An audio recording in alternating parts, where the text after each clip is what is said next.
जय Hind. Anti corruption bureau एक दिन एक पीसीएस अधिकारी के दफ्तर में रेड मारती है।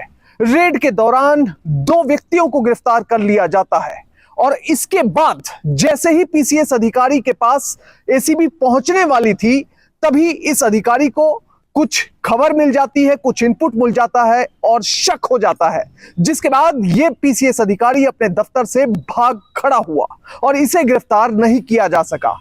उसके बाद मामला कोर्ट में गया और ठीक 7 साल बाद एसीबी ने इस पीसीएस अधिकारी को जाकर दबोच लिया, यानी गिरफ्तार कर लिया। इस केस के बारे में बात करेंगे, पर सबसे पहले आपसे अपील कि आप बड़ी संख्या में हमारी वीडियोस को देख रहे हैं पर चैनल सब्सक्राइब नहीं कर रहे, इसलिए अगर यूट्यूब पर देख रहे हैं तो फौरन चैनल को सब्सक्राइब कीजिए, बेल नोटिफिकेशन ऑन कीजिए, वीडियो को ज्यादा से ज्यादा शेयर कीजिए और अपना कॉमेंट कीजिए। फेसबुक पर देख रहे हैं तो भी वीडियो को शेयर कीजिए, लाइक कीजिए, कॉमेंट कीजिए। इस पूरे केस को समझने के लिए आपको वीडियो बिल्कुल आखिर तक देखना पड़ेगा। अब बात करते हैं क्या है पूरा मामला, और इसे समझने के लिए आपको चलना पड़ेगा राजस्थान के अलवर से 55 किलोमीटर दूर। राजस्थान के अलवर से तकरीबन 55 किलोमीटर दूर तिजारा नाम की एक जगह है, जहां पर चंदर सिंह और उनका परिवार रहा करता था। चंदर सिंह के पिताजी इस दुनिया में नहीं रहे, मगर वो अपना वसीयतनामा लिखकर गए थे। वसीयतनामे के हिसाब से उनके बेटे और भाई के बेटों को प्रॉपर्टी मिलनी थी, पर इसके लिए कागजी कार्रवाई होनी थी। कागजी कार्रवाई के लिए चंदर सिंह अपने परिवार के साथ तहसील में तिजारा में पहुंच जाते हैं। रिपोर्टेड फैक्ट्स के मुताबिक वहां पर जाकर वो सहायक कार्यालय अधीक्षक से मिलते हैं और उन्हें कहते हैं कि सर, हमारे पिताजी ने वसीयतनामा लिखा है और उसके मुताबिक ये जो जमीन है, ये जो प्रॉपर्टी है, ये दूसरे लोगों के नाम पर चढ़नी है, इनका इंतकाल होना है। अब जैसे ये बात रिपोर्टेड फैक्ट्स के मुताबिक इस व्यक्ति को, इस अधिकारी को, कर्मचारी को पता चलती है, वो कहता है आपका काम तो हो जाएगा, पर इसके लिए आपको पैसे देने होंगे। अब पैसे की रकम भी बता दी जाती है। अब ये बात सुनकर चंदर सिंह अपने घर में वापस आ जाता है। अब घर में वापस आकर चंदर सिंह अपने भाइयों से, परिवार से सलाह करता है कि मैं तहसील गया था, तहसील में जब गया तो मुझसे रिश्वत की मांग की गई। अब क्या मुझे रिश्वत देनी चाहिए या फिर रिश्वत नहीं देनी चाहिए? अब इस पर जिससे भी सलाह मिली, उन्होंने यही कहा कि रिश्वत देने का कोई सवाल पैदा नहीं होता। इंतकाल करवाना एक नॉर्मल प्रोसेस है और इस प्रोसेस को करवाने के लिए आपको पैसे नहीं देने चाहिए। इसके बाद रिपोर्टेड फैक्ट के मुताबिक चंदर सिंह दोबारा तहसील में तिजारा में नहीं गया, इसके बजाय वो 55 किलोमीटर का सफर करके पहुंच गया अलवर में एसीबी के दफ्तर में। एसीबी के दफ्तर में जैसे ही चंदर सिंह दाखिल होता है, वहां पर अधिकारियों से मिलता है और उन्हें पूरी कहानी बयान करता है। चंदर सिंह कहता है कि साहब, मैं एक छोटे से काम के लिए तहसील में गया था, जहां पर मुझसे 8,000 रुपए की रिश्वत की मांग की गई। दरअसल मुझे अपने पिता की प्रॉपर्टी अपने नाम और अपने कजन ब्रदर्स के नाम करवानी थी, उसका इंतकाल होना था, इंतकाल के लिए पैसों की मांग कर ली गई। अब जैसे ही एसीबी के अधिकारियों को यह बात पता चलती है, वो अपनी आगे की कार्रवाई शुरू कर देते हैं। चंदर सिंह की कंप्लेंट यानी शिकायत ले ली जाती है।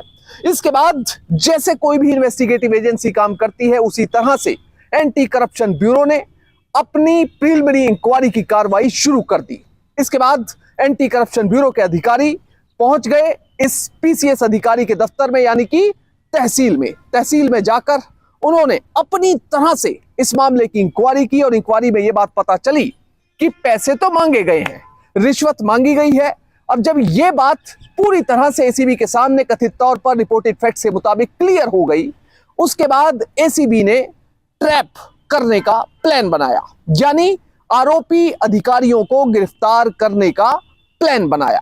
अब इस पूरे रिश्वत के मामले में गिरफ्तारी करने के लिए एसीबी 20 जुलाई का दिन तय करती है।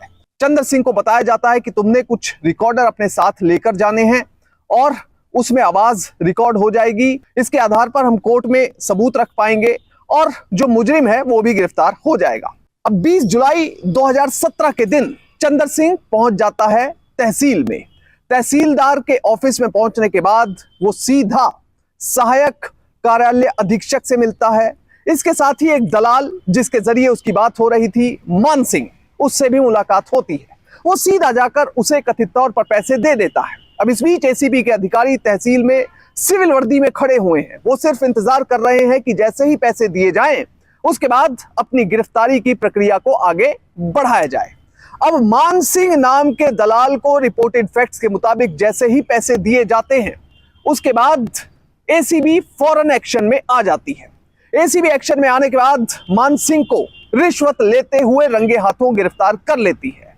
अब जैसे ही मान सिंह की गिरफ्तारी होती है, एसीबी सवाल करती है, ये रिश्वत तुमने ली है?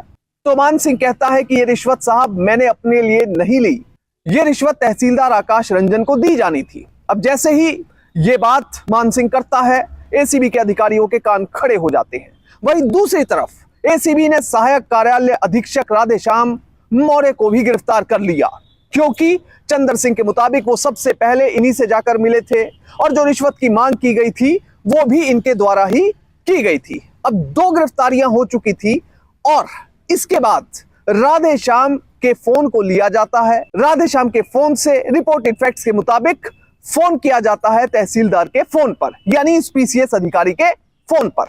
उनसे बात होती है कि साहब रिश्वत के पैसे, जो पैसे लिए गए हैं वो आपको कब पहुंचाने हैं, कैसे पहुंचाने हैं, पैसे इतने आ गए हैं। तो पैसे का लेन देन जो भी था उसके बारे में बातचीत होती है, जो कि फोन में रिकॉर्ड हो जाती है और एसीबी उसे अपने कब्जे में ले लेती है। अब जैसे ही ये बात होती है, उसके बाद आकाश रंजन को कुछ शक होता है, इस पीसीएस अधिकारी को कुछ शक होता है। अब इतनी देर में एसीबी इस पीसीएस अधिकारी के दफ्तर में उसे गिरफ्तार करने पहुंचने ही वाली थी, पर भनक लगते ही पीसीएस अधिकारी पहले ही दफ्तर से कथित तौर पर रिपोर्टेड फैक्ट्स के मुताबिक फरार हो गया। अब जब ये पीसीएस अधिकारी फरार हो गया तो इसे जगह जगह पर सर्च किया गया, पर ये नहीं मिल सका। आमतौर पर जब रेड पड़ती है तो उसी समय रंगे हाथों व्यक्ति को गिरफ्तार करना होता है। अब जब गिरफ्तारी नहीं हुई तो उसके बाद एसीबी ने आगे की जांच इस मामले में शुरू कर दी। अब अलग अलग जो तथ्य निकलकर सामने आए थे उनका सत्यापन, उसकी प्रोसेस जो है वो एसीबी के अधिकारियों द्वारा शुरू कर दी गई। फाइनली एक एक तथ्य को सही तरीके से परखा गया, जांचा गया, इन्वेस्टिगेशन हुई और उसमें जो जो तथ्य सामने आए उन्हें चार्जशीट में शामिल किया गया। फाइनली फरवरी 2022 में एसीबी ने माननीय अदालत में अपनी चार्जशीट दाखिल कर दी।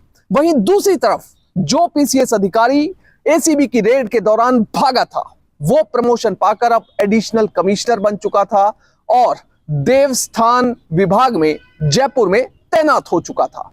अब इधर इस अधिकारी की प्रमोशन हो चुकी थी, वहीं दूसरी तरफ कोर्ट में कार्रवाई लगातार चल रही थी। माननीय अदालत के द्वारा अपनी प्रोसीडिंग्स शुरू करने के बाद पहली बार इस पीसीएस अधिकारी को कोर्ट में हाजिर होने के लिए नोटिस भेजा जाता है। रिपोर्टेड फैक्ट्स के मुताबिक जब यह नोटिस गया तो उसका कोई जवाब भी नहीं आया और ना ही पीसीएस अधिकारी अदालत में पेश हुआ। उसके बाद दूसरा नोटिस, तीसरा नोटिस, एक एक करके कई नोटिस इस पीसीएस अधिकारी को अदालत की ओर से भेजे गए, पर यह अधिकारी माननीय अदालत में हाजिर नहीं हुआ। इसके बाद माननीय अदालत ने गिरफ्तारी के वारंट निकाल दिए और एसीबी को कहा कि इस अधिकारी को गिरफ्तार करके अदालत में पेश किया जाए और एसीबी फिर सीधे 7 साल बाद अदालत के हुक्मों का पालन करते हुए पहुंच गई इस पीसीएस अधिकारी के पास। अब जैसे ही इस पीसीएस अधिकारी को अरेस्ट किया गया तो उनके दफ्तर में, प्रशासन में हड़कंप मच गया। एसीबी के अधिकारी इस पीसीएस अफसर को गिरफ्तार करके अपने दफ्तर में लेकर आए और उसके बाद सीधे माननीय अदालत में उन्हें पेश किया गया। अगर इस अधिकारी की बात करें तो ये पहले एसडीओ सरमाथुरा धौलपुर में भी रह चुके हैं, पर जब ये तहसीलदार के तौर पर नियुक्त हुए तो उस समय का ये मामला है।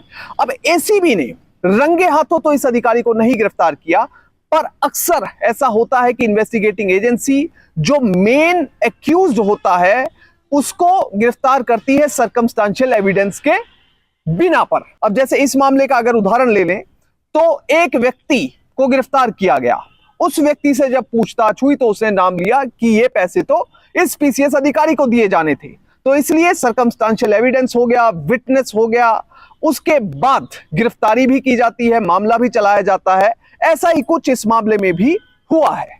अब फाइनल वो होगा जो माननीय अदालत तय करेगी, पर इस पूरे मामले से हमें सीख ये मिलती है कि कभी भी भ्रष्टाचार के रास्ते को ना पकड़ें। कोई भी व्यक्ति भ्रष्टाचार करके कुछ समय के लिए अमीर महसूस कर सकता है, सुखद महसूस कर सकता है, पर एक न एक दिन कानून के हाथ उस तक पहुंच ही जाते हैं और वो गिरफ्तार हो जाता है।